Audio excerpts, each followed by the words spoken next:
Hey guys, and welcome to another episode of Coffee Chats with Toby. This morning I'm going to take you through a relatively complex concept, but hopefully give it to you in a super simple way. And what we're going to talk about is essentially how we can utilize or strengthen our core through movements that you may not actually recognize or notice that you are actually improving your core strength and stability. So what we need to understand is, I'm going to do a really quick refresher of a video that we've done a little while ago now, actually, on the anatomy of what is true core stability.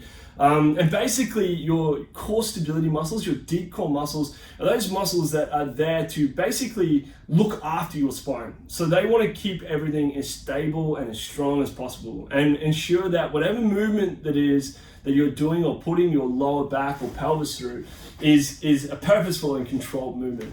So what I mean by that is that we're keeping ourselves in a nice, strong and stable position, and whatever it is that we're doing with our arms or our lower legs, it doesn't negatively affect our core region or our pelvic tilting. Okay, so what oftentimes we're talking about here is keeping nice and strong and stable and reducing or preventing unwanted movements to occur.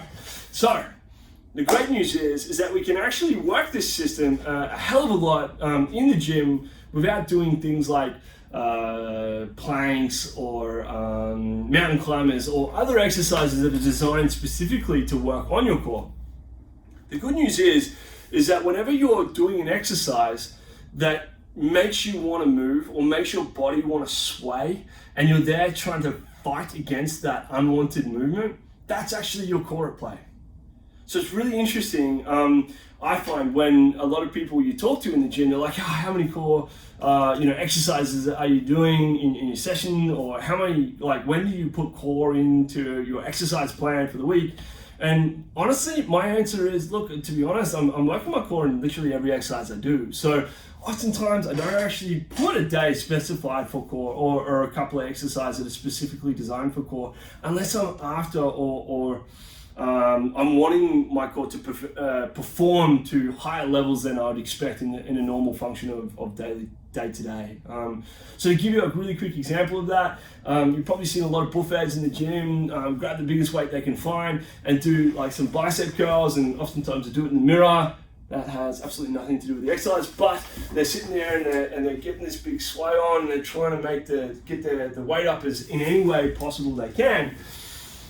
What I'm saying is that if you're there and you're doing a more strict bicep curl, so you're standing there and you're fighting against that big sway motion that the big buffheads do, and you're just doing a nice strong curl, your core is actually firing and on and working, and obviously in that process of being on and working, getting stronger by actually trying to prevent you to sway.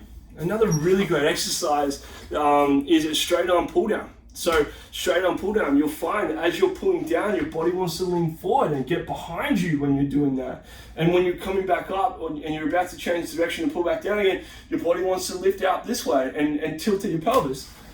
Again, that's your core working to fight against that unwanted movement. So what I'm basically saying to you is that every time you do an exercise that wants to move your body, especially your trunk, in a way, and you're fighting against that, the good news is that you're actually utilizing, engaging, and strengthening your core in the process of fighting against that unwanted movement. So really cool to know, and obviously when we start to add or understand these concepts, the natural tendency is going, all right, well, cool, how do I make our core work harder when doing other exercises?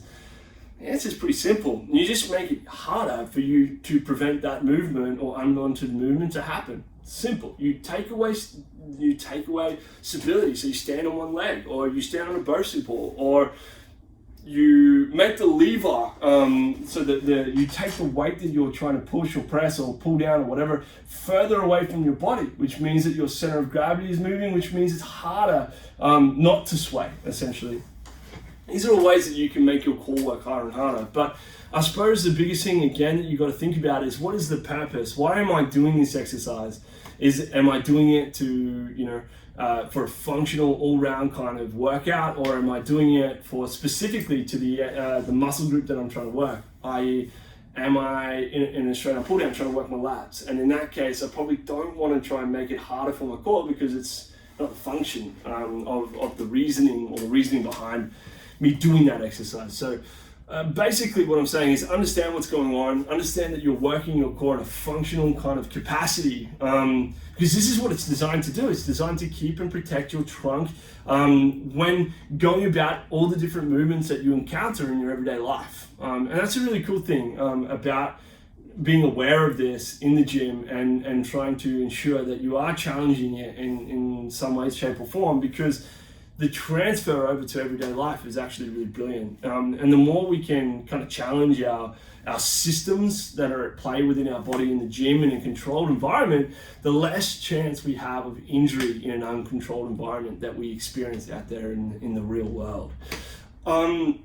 So the only other thing to kind of mention in that respect is if we want to work on our more superficial abdominal muscles that are designed to actually create movement, it'd be a good idea, obviously, to create that movement that I'm saying we want to fight in a way that we know our superficial abdominals kind of work. So if we want to try and work our obliques, for instance, which are designed for a rotational kind of movement, we could do a wood chop, right? Where we want to work on our shoulders to kind of to strengthen our shoulders, but we can actually cause a rotation within our trunk as we're doing that, which is going to get a more oblique type exercise involved as well as your shoulders, arms, and et cetera, et cetera. So it's about understanding what's going on with your body and applying that knowledge in different ways that can help or help you in basically whatever it is that, or whatever goal that you have.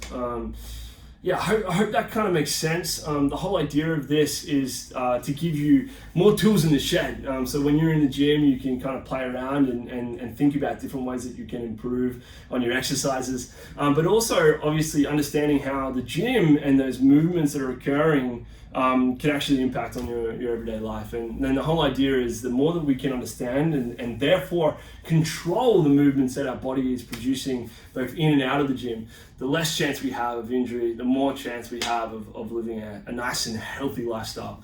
So I hope that makes sense. If it doesn't, please feel free to shoot me a private message or even leave a comment below.